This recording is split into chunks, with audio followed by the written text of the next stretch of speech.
Hey folks, it's Sister Dana of Iniquity, although I'm not in drag right now. I'm just in my plain old dentist drag. But I'm here to celebrate 6 years of this fabulous museum. I can't believe it that just a few years ago this thing was a laundromat where I took my clothes. And now it's an historic exhibit. Things from our past, things from our present, things to prove we have always been here, and we ain't going away. No, we ain't going away. Okay, thank you, Dennis. I'm Jerry the Fairy, and I'm really happy to see how successful this event is. It being the 6th anniversary of this space and the 32nd anniversary of the GLBT Historical Society. So let's party. Is this thing on? Hi, Larry Laird Nelson here. I moved here in 1976, and there are so many stories that need to be told and so many stories that need to be archived. And so this is a wonderful place to do it, and we have to build that huge building to house all of our wonderful history for all generations to come. Support the GLBT, as it's named now, Museum. Thank you.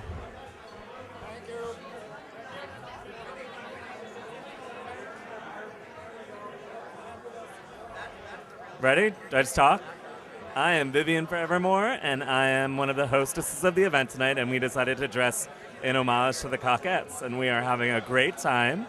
Behind me, there's Brittany Smears. We have Celeste Yass over here and Silkworm.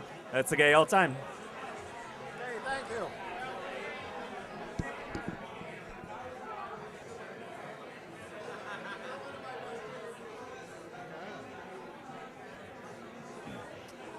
Ready? All right. I'm thrilled to be here at the 36th anniversary of the GLBT Historical Society and our amazing LGBT History Museum in the Castro, my neighborhood. It's so important, especially with what's happening today in our country, with all of the backlash against LGBT people. We have to remember our history because we've survived a lot, and we have to remind ourselves about what we've gone through and how we've came through it, and I know we'll get through it again.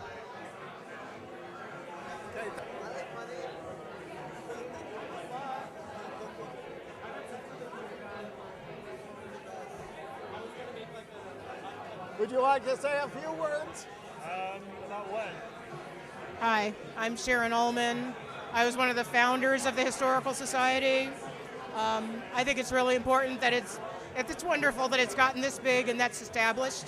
It was a very small group of people who wanted to create something that would last. And the fact that they succeeded is extraordinarily moving. And the fact that they're honoring it tonight is a really wonderful turn for the city, the community, and frankly right now, given the threat that everyone is under from the current administration, imperative. Thank you.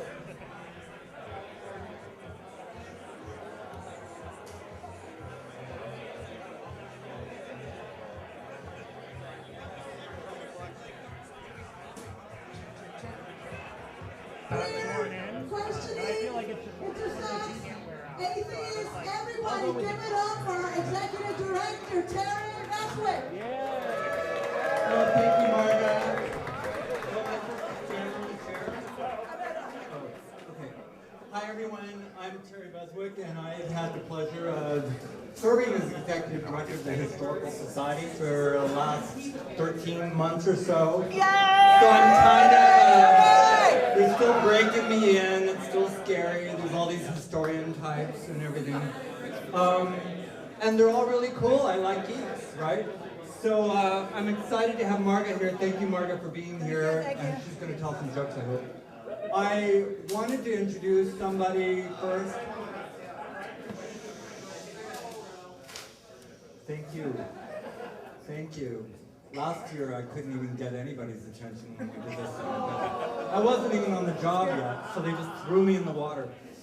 Sink or swim. I wanted to introduce somebody who's been a huge hero to the GLBT Historical Society for many years. And You know, we're a small organization. We're here to celebrate tonight. We've been around for 32 years, and actually before that, there were predecessor organizations that started in people's living rooms, and we're going to hear a little bit more about that tonight. We're going to keep our remarks pretty brief because we're here to party and to celebrate. But we do want to talk a little bit and give everybody a little bit of context, because that's what we do, right? And but I want to introduce somebody really quickly who has been a champion of the Historical Society on the Board of Supervisors of San Francisco. I was really pleased to work with him to increase the city's support for the Historical Society this year, which has really given us a great opportunity to grow. Actually, we were able to hire our new development manager, Juanita Carolina, as a result of that funding. And so Juanita's going to meet, I hope, a lot of you and probably shake you down and try to get you to write a check, so I don't have to ask too much. So we've had a lot of fun working with Scott. It's been really kind of like poignant and sad, actually, that he's been in Sacramento, although I'm excited to read what he's been doing. I think he's continued to be a true champion for our community in particular, and I'm excited what he's been doing with the transgender community and just across the board. And I think he's not just specific, but he's very broad thinker, and really an intellectual for social justice and social empowerment for our community, and I really appreciate that. And I'm hoping that we're going to continue to work together. But so with no further ado, I just want to introduce State Senator Scott Wiener. Thank you, Terry. Let's hear it for Terry Beswick. You know, it was such an honor on the Board of Supervisors to work with Terry to help strengthen the Castro Country Club and to preserve that space for our community. Yeah, Castro Country Club. And then to work together to strengthen and really make sustainable the GLBT Historical Society and this space, because, you know, this neighborhood, our roots are deep here. And as much as people sometimes are concerned that we're going to lose our grip on the neighborhood, we never do. And we put down our anchors here, whether it is this museum or Castro Country Club or whatever the case may be. We're strong in this neighborhood because our community is strong. And for me, this space, this museum, I'm a neighbor. I live 2 blocks from here, and I have for the last 20 years.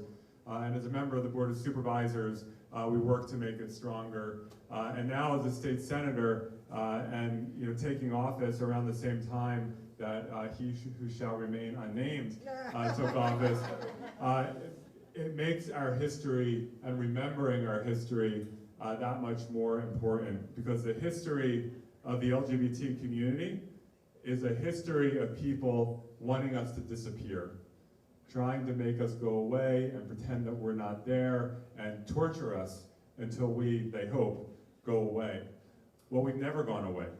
And whether it's Anita Bryant or John Briggs or Ronald Reagan during the HIV crisis or Donald Trump and company today attacking transgender children, guess what? Once they all go into the trash bin of history, we're still here, and we're gonna be here.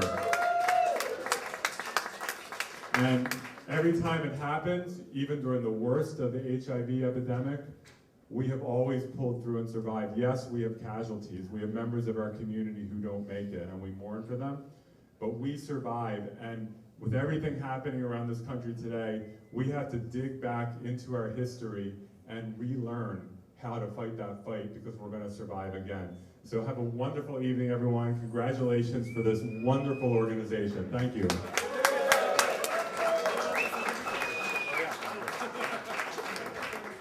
And I have a certificate of recognition, just like Mark Leno, following his footsteps.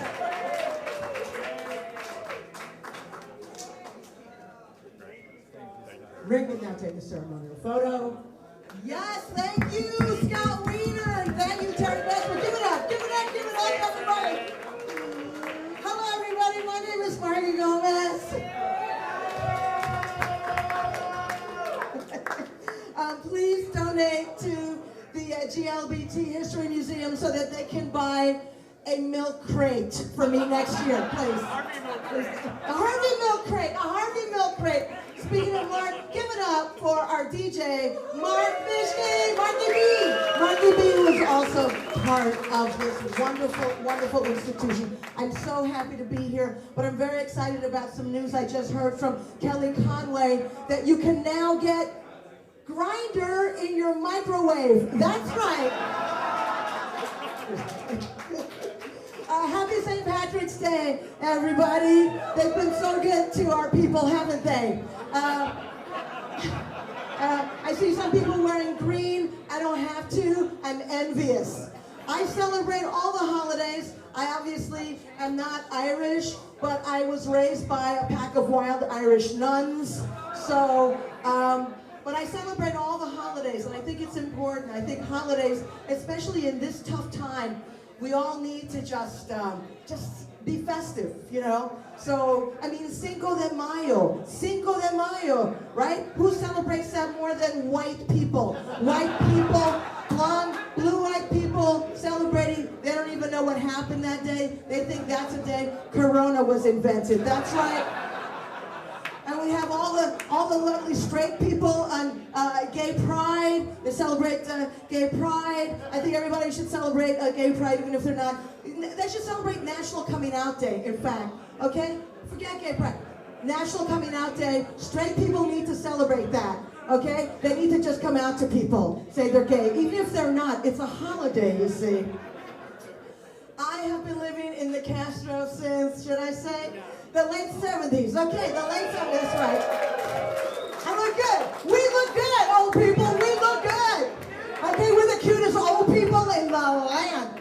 And I moved to San Francisco because I was looking for weed. I didn't know it was a gay mecca. Honest to God, I went with this my girlfriend at the time, and all my stories always have that phrase, my girlfriend at the time.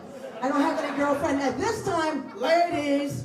But I picked Castro. I said, let's go to Castro Street on a map. True story. I didn't know it was the gay street. I thought, oh, that's where the Cubans are. And so, speaking of history, I went to a place on Castro Street that was there in the 70s, maybe in the early 80s, called the Castro Cafe. The Castro Cafe. Anybody remember the Castro Cafe? And I went there because I wanted to get some frijoles. I wanted to get a Cuban sandwich, but there was no Cuban food at all. But I saw my first trans person, my first drag queen being thrown out of the Castro Cafe. As I approached the Castro Cafe, they were throwing out this beautiful man with a full beard and a red dress right on the sidewalk. His name was Coco, very famous in the queer arts community in the 70s and 80s. Coco got up, dusted himself off, and went back in. And I thought to myself then, you know, being a little baby duck, it's like, oh, wow, a man in a dress, how strange. Now it's my preference. I perform at colleges a lot, at universities, and I kind of feel like I represent, because a lot of the students always want to talk to me after the class. They look up to me as a gay historian. They think I know shit. I don't know. I mean, I was there, but I don't remember shit because I was stoned. I was stoned back in the day. I was asking, Marga, what was it like back in the day? You and Gertrude Stein and Frida Kahlo. But I tell you, I do love this neighborhood very much. I live very close to this neighborhood. I live in Noe Valley. It's sort of a very spiritual, but people are rich. It's sort of a yuppie Tibet. But I'm very close to the Castro, and I love walking along Castro Street and seeing all our famous icons on the sidewalk, all the plaques of our queer icons who went before us. And also because it's been a dream of mine to sit on Gertrude Stein's face, and now I can. I'm gonna keep my remarks short so that we can get back to. I'm gonna tell you one more thing. This means so much for us to be together because I was here last year and it was wonderful, and now it's wonderful, but it's also urgent because we are the resistance and we are the people who are going to lead everyone. And I heard Cleve Jones say that we're all connected, and so we're connected to other communities. And so what this organization is doing is very important for everyone, whether they're queer or not, because I don't think it matters whether you're gay or straight. What matters is if you're a top or a bottom.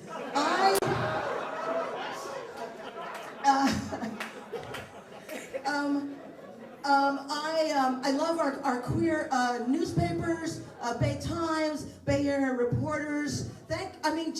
Just props to people in our community who are keeping our history going and keeping our information going to the community. Support the information. Support the free press, because this crazy regime that somehow we got is going to try to wipe that out. And that's why I've got a plan B. Should our newspapers get wiped out, then we are going to be the newspapers. That's right. And this is what, talk about history. Okay, so this is what I'm going to do. So you know, back in the olden days, in the 1700s, and I'm not saying those were the good days, because I would be totally stoned and burned, but they did have one thing that I really liked, was the town crier. And the town crier will go out into the city square and then just tell the news. And that's what we're all going to have to do. Is we're going to have to be the megaphone. We're going to have to tell the news. And I'm prepared to be a lesbian town crier. And not just in San Francisco, where they don't really need me. I want to go out. I want to go out into the hinterland. I want to go to Indiana. I want to go to Indiana. And I don't want to talk to grown-ups. I want to talk to children who have not been ruined and sullied and jaded. And I'm going to wear my town crier outfit. I've got the three-cornered hat, the little foofy jacket, the knee pants, and I was going to get the buckle shoes, but I don't have any more money. I'm just going to wear Crocs. And I have a bell. And I'm going to talk to children. I'm going to give them news. And children, gather around. Children of Indiana, gather around. Gather around this playground. Talk to me. Come around. Hey, hi. I'm Marga the lesbian town crier. And I have important news for you. Children. First, I want to tell you, pee wherever you want. Don't let anybody tell you what room to. Just pee right now. I am. Children, one more thing I have to go. One more thing I'll tell you about is about little boys. Let me talk to you first, little boys. Little boys. Do you think girls are creepy? Are you scared of vaginas? You don't have to deal with them, little boys. You don't. Listen to Marga, the lesbian town crier. All you gotta do is get yourself an underwear model, a Calvin Klein underwear model, little boys, and then you and the model can live together and raise Shih Tzus and subscribe to overpriced European coffee table magazines, little girls. Little girls, let me talk to you, little girls. Do you think boys are stupid? Are you sick of them? Me too. Little girls, you don't have to marry one, little girls. Get yourself a little girl, get yourself a good girl. That's right, little girls. Get yourself a girl who's gonna put a ring on it. And I mean a fair trade diamond ring where nobody was exploited. You look confused, boys and girls. Oh, what am I talking about? I'm talking about gay marriage, children of Indiana. The lesbian town crier is breaking down gay marriage. What is that? Well, it's like the marriage your parents have, but with more dancing. Little boys and girls, I gotta go now because Principal Betty DeVos is coming. And she's gonna give me a spanking, and I'm gonna like it. I'm Marga Gomez. I love queer history! Thank you very much, thank you!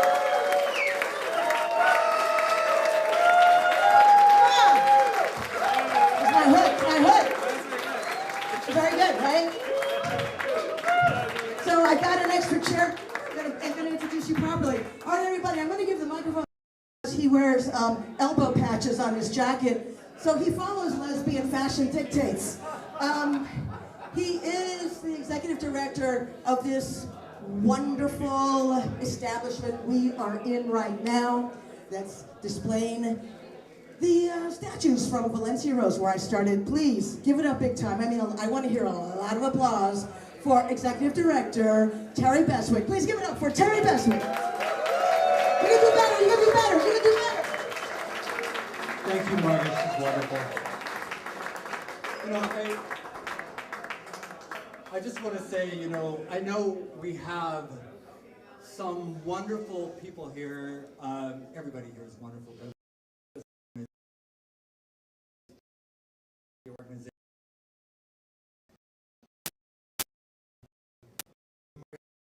Times, and honestly, I am genuinely afraid. You know, I'm kind of past that phase, that stage of grief where you are in denial, and I'm past the stage where I am pretending that, or I'm thinking that this is an alternative universe and that I've woken up in.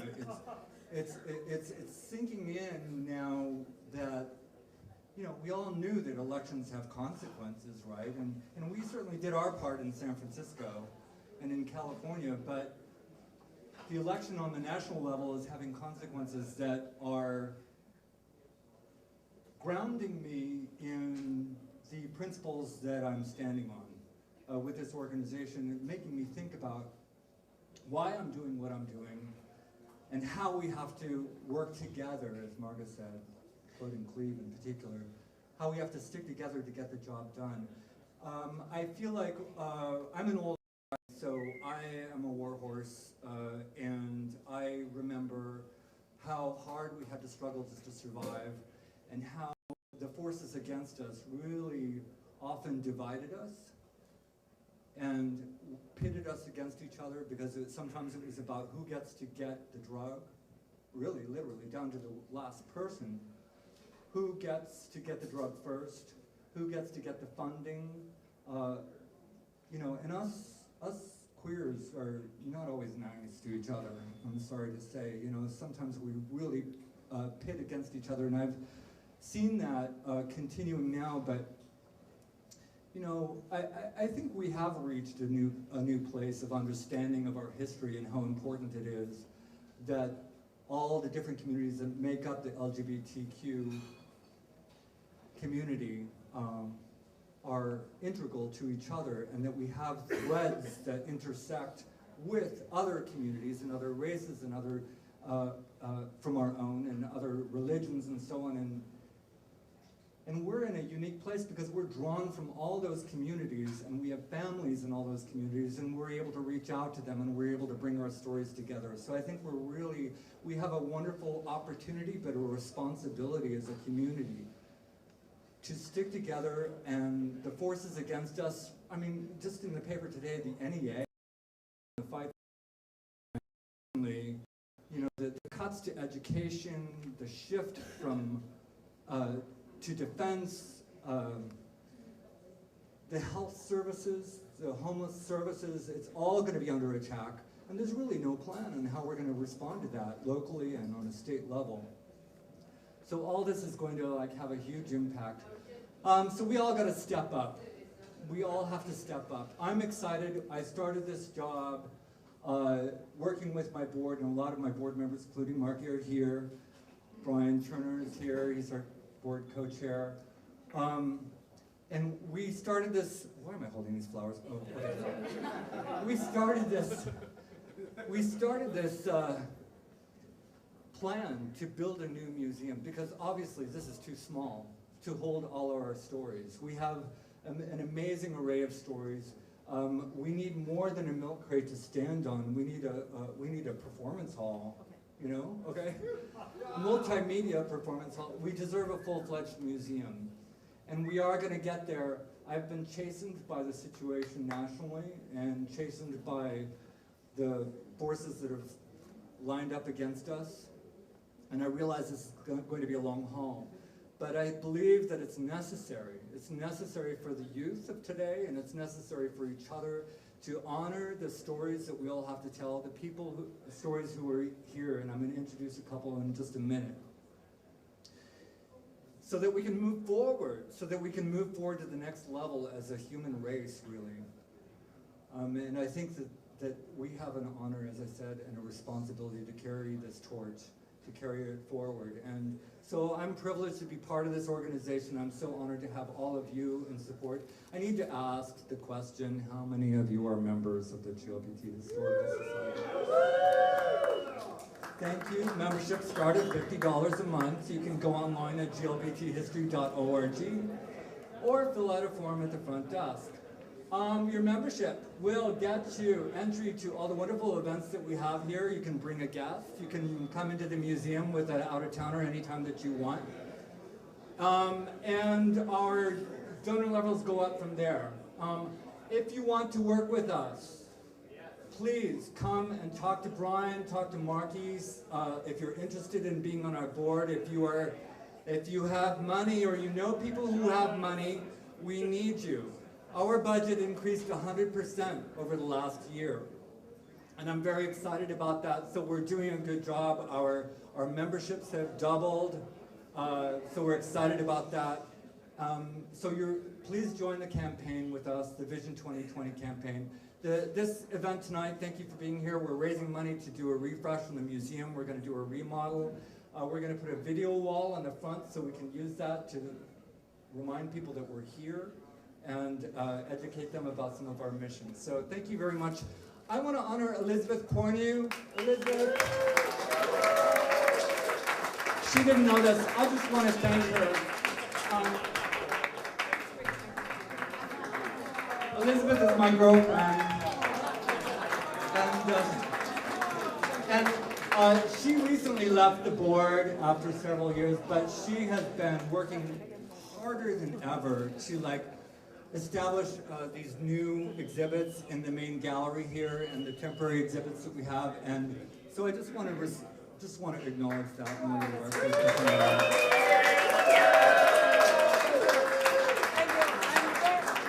I'm very, very honored.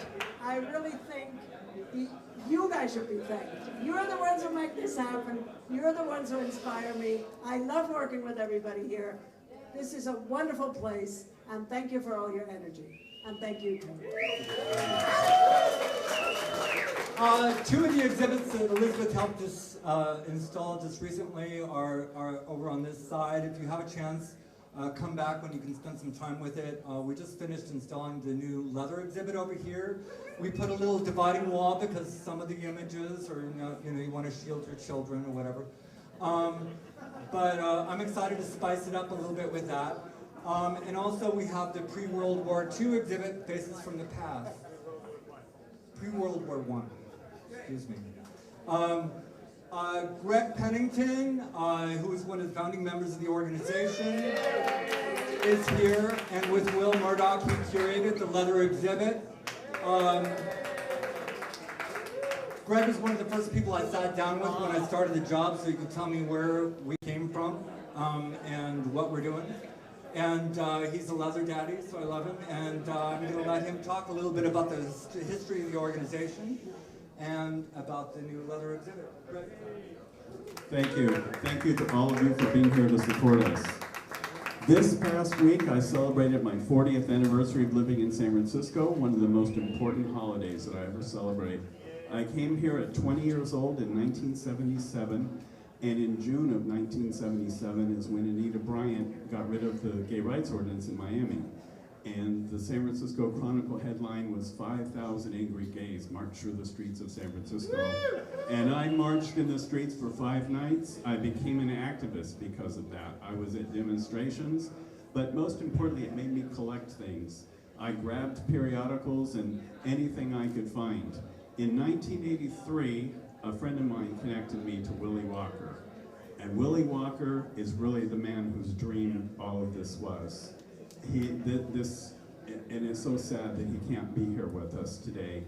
But Walker was another collector. He would go in a store and just collect all the free ephemera he could find. And his whole apartment looked like an archives. In fact, our first archives location was his apartment. We started the San Francisco Lesbian and Gay Periodical Archives initially, and then Walker and I kind of knew that we wanted something much bigger. This wasn't big enough. It was Walker's idea that we needed to have a historical society. We needed a broad organization to bring in a lot of people that would have a newsletter and programs, a museum, as well as an archives. But behind all of it, Walker and I we wanted the archives. So Walker was a member of the History Project, as I believe Sharon Ullman was a member of the History Project. Alan Barabee, Estelle Friedman, Gail Rubin are some of the people that were members of the History Project. Walker and I went to the History Project and made a presentation to them, and that was in 1983, about forming, or actually I guess it was 1984, about forming a historical society.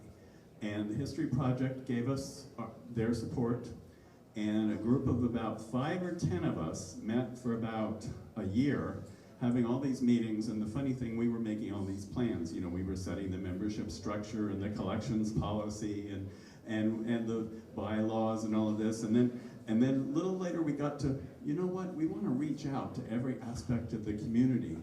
And then it finally dawned on us, we can't reach out after we've made all these decisions. We had to throw away all the decisions, and essentially we sent out a call to 163 lesbian and gay organizations of all types, everyone we could find in the Bay Area, and invited them all to come to a community meeting at the library. And that happened, it was, I can't count anymore. So March 16th, 1985, we met in the library with 63 people, and we voted to form the San Francisco Bay Area Gay and Lesbian Historical Society, which later we would was affectionately known as San Francisco Bag Ladies High School, but based on the acronym. So I want to point out that we have a few people here. Gerard Koskovich right here was at that meeting at the library when we formed. And Sharon Ullman and Paula Lichtenberg, as well as myself, went on the first board of directors. And then shortly after that, Kate Brandt joined the board of directors very early in the organization. And it's exciting. I don't think any of us could have imagined back then that this is what we were going to see.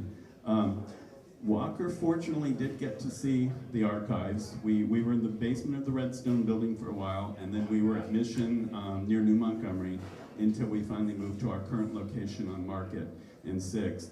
And sadly, Walker passed away on September 29th of 2004, and he never got to see the opening of this museum, which happened on December 10th, 2010.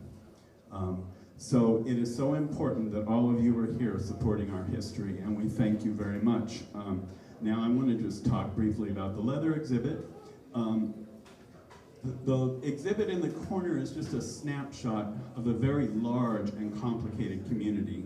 Leather means a lot of things to a lot of people. The thing that draws most of us together is the look, the feel, the smell, and the image of leather. That's the one thing that almost all leather people have in common. But it includes rubber and uniforms of all types, and boots, and boots, and boots. And some people, I have some friends with 40 pairs of boots in their closet. So for some people, that's what it's about. The leather community includes bears and otters and puppy play. And when outsiders outside the leather community see us, they think that it's all about S&M. But S&M is a very small subset of the leather community. And S&M even itself is diverse. When you talk about B&D and S&M and masters and slaves, and even S&M can be physical and psychological. So it's a very large and complicated community. Pain and pleasure is on a continuum. It's not all or nothing.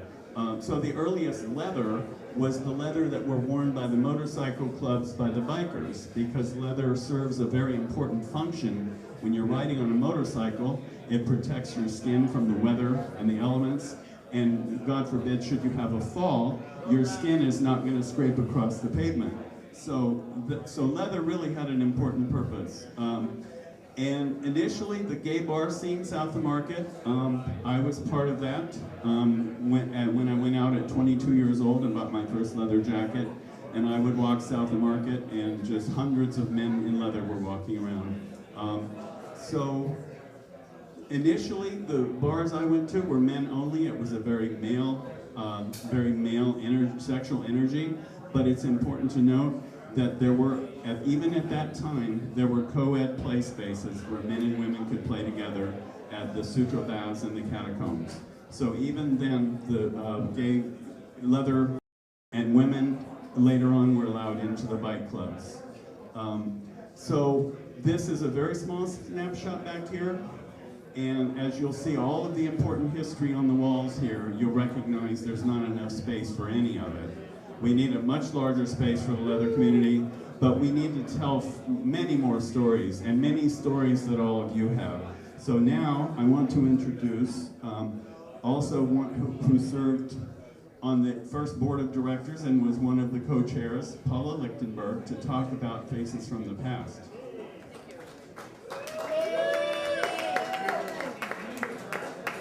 Okay, I just want to say a couple of things about the Historical Society. First off, we were one of the first homosexual organizations.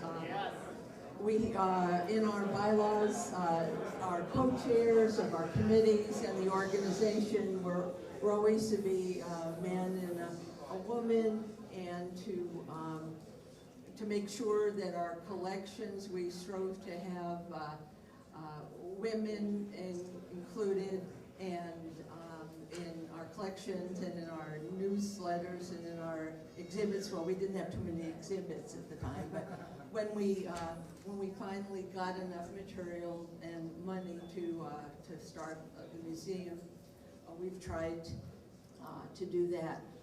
Also, I wanted to say, I've always said that the Historical Society is a great place to matchmake.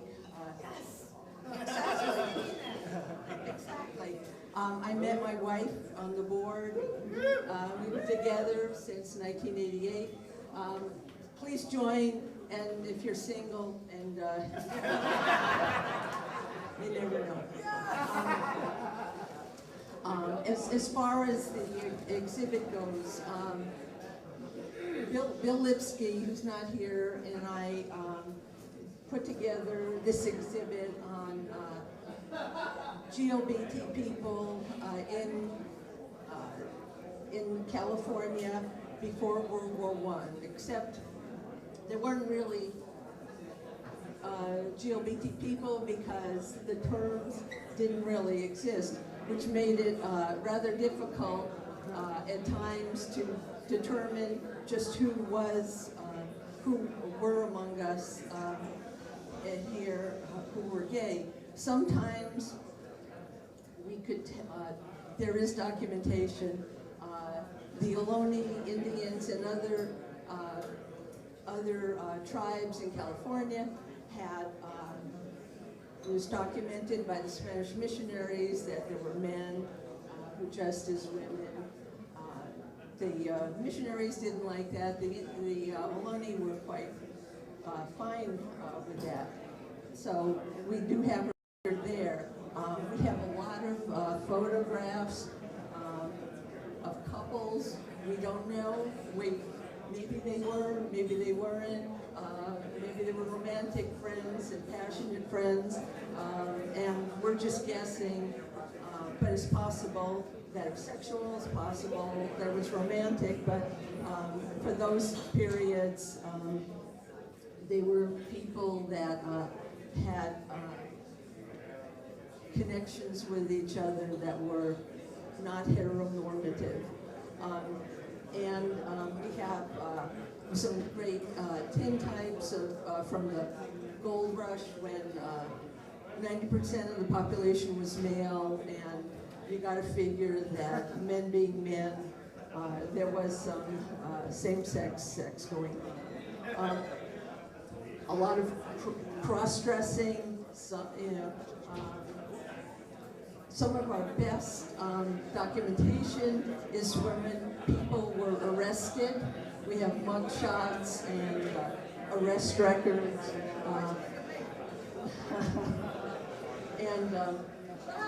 So that's really good. There are some, after the turn of the century, we have couples. We learned about them because maybe Dr. Sperry left her fortune to her good friend who she lived with, and Mother Sperry was not happy, and so contested the will, and they got into the front page of the Chronicle.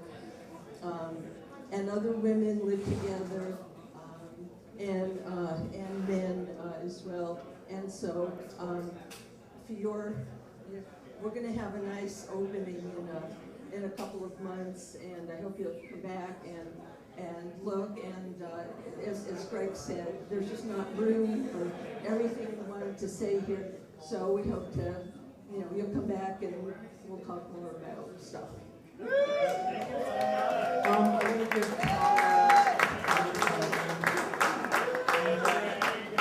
I just want to shout out, we have wonderful volunteers. These are volunteers, and they've given hundreds and thousands of hours to curating and to giving docent-led tours in the museum areas. And I just want to shout out to all of our volunteers who are the lifeblood of the organization. Whether you staff the Fun Fest, you're on the board, or all the committees, and we have so many committees. So thank you all. Thank you very much. Thank you, Terry. Thank you, Greg. Thank you, Paula. Wow, this is the place to get laid. I'm all about it, Paula. I like that. Just like, yeah, that's right, Marga. That's right. I was listening, and also, don't take it personally that people are talking. They've never seen alcohol before, but I did go and check out the leather exhibit. It's like smaller than Does Your Mama Know, but it's really good. I'm not even gonna continue what I was gonna say about that because I was there. It's a form of bondage. You know what, Greg? I wanted to say, all I want to say about this is that I love the leather community, I love kink, and I do believe that sometimes bondage is the only thing that can keep two people together. A lot of people are just fronting right now. Sisters and brothers and cousins, how are you doing? All right, we are going to have our last artist, our last speaker talk to you. We do hope that you can just try to maintain your excitement over the free crackers and cheese to listen. But we understand that it's the sound system, and although some people here are hating people back there, we all have to come together in the middle. All right? So I also want to give a shout out to this exhibit that I love, Noche de Ambiente, where, because I'm Latina, I'm queer, and this means so much to me. And Esta Noche was super important to me in all the publications that came out back then. So please do check it out. I'm so glad that it's still here. I thought that it had, that the exhibit was over, but I think it's been extended, and rightly so. All right, folks. Are you ready for our final speaker, our final sibling in our community? Let me hear it.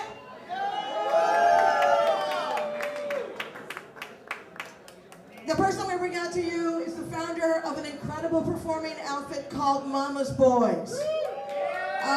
It's not a show, it's not a party without Mama's Boys, but although we don't have the entire company here, we do have the founder of the company who is also a Grand Marshal of the parade in 2017. Our parade Grand Marshal, one of our Grand Marshals. So please give it up for Alex Ewan. Hey people, I know people in the back. If you can just listen up for 1 second, just 1 second.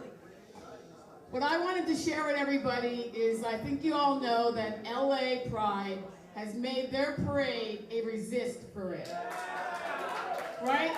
And I think we should do the same thing at San Francisco Pride, and we need all your voices, all of you to come to the meeting. It's open, it's April 7th, 5th, April 5th. If we could get every single person in here, in that small ass office, and make sure that they hear our voices about what we want to do with our parade. It is about what we need to do to show resistance of the incredible bullshit that is happening to all of us in this community. And the fact that I have like 5 of those quotas just in this body, I must imagine what all of you have. So if we add all that up, that's a lot of people getting fucked over. for all different things. So if we can come together and really support each other, and now even if you voted for him, because I know some people in here, this room voted for him. I know they did. Even if you voted for him, right now, in what? It's not even been 100 fucking days. And right now, he is like chucking one whatever, pedestal away. When that's not true. He is just plucking one at a time, all of us, out of our community and making us nothing. But guess what? We aren't nothing. We are fucking everything. And we are gonna stand tall, and we are gonna tell him, them, all of them, that this is not okay. So we have 2 million people watching, 1 million people on TV. We have about 500,000 that's involved in the parade itself, whether they're marching, whether they're getting the floats ready, whatever it is. We have to make sure that our numbers are counted. Hell, if Facebook can bring 8,000 people and take up half an hour of our time to march their sorry asses down the parade, right? Then we can charge them to do that. So we can have money to make posters and to get markers and to do everything for people who cannot afford to participate in that way. We need something that we need to do together. And people, everybody in this room, if you tell 2 people tomorrow that you have to be at that meeting and that you have to make a difference, then it goes on and on and on until no one can stop us. Thank you for listening to me. All right, and that's April 7th, right? What? April 5, April 5. And where does it happen? Pride office? 30 Pearl Street, April 5. Make this parade count. We kind of gave it up last year, and my appearance at the Coffee TV 20 dance party was preempted, okay? Because of all the people who weren't, yeah. So let me get all that information to you. It is at the San Francisco, and I want to see everybody's phones out, marking it down in your calendar, giving yourselves a 2-day and a 1-hour alert, everything. So it is April 5th, right, whatever day that is. That's a Wednesday. You check in at 6:30, meeting starts at 7. It is at 30 Pearl Street. And that is right near Market, and every single train stops in front of it. Even if you want to take Muni, you're not too far. If you want to take the uptown to Castro Muni, you're not far. If you want to take any trains, you're not far. So there's no excuses. Okay? Sorry, I'm just too excited about it. All right, well said, well said. All right, we've got that information. Tell 2 people or more. And now we're going to go back to Marke B. We thank you for being here. Keep drinking, keep eating, and don't forget to visit the little cake booth in the back.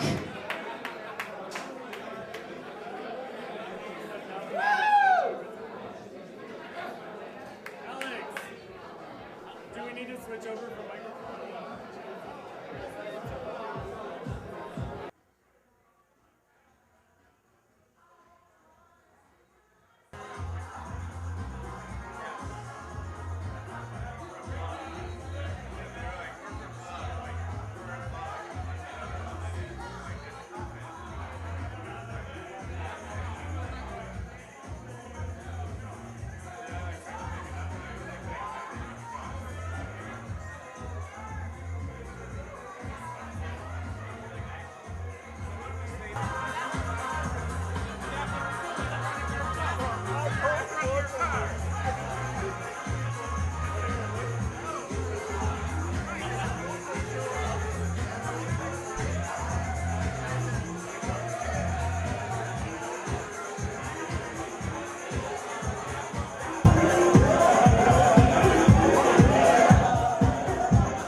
1, 2, 3.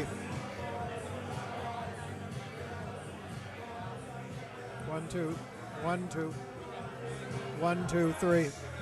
1, 2, 1, 2.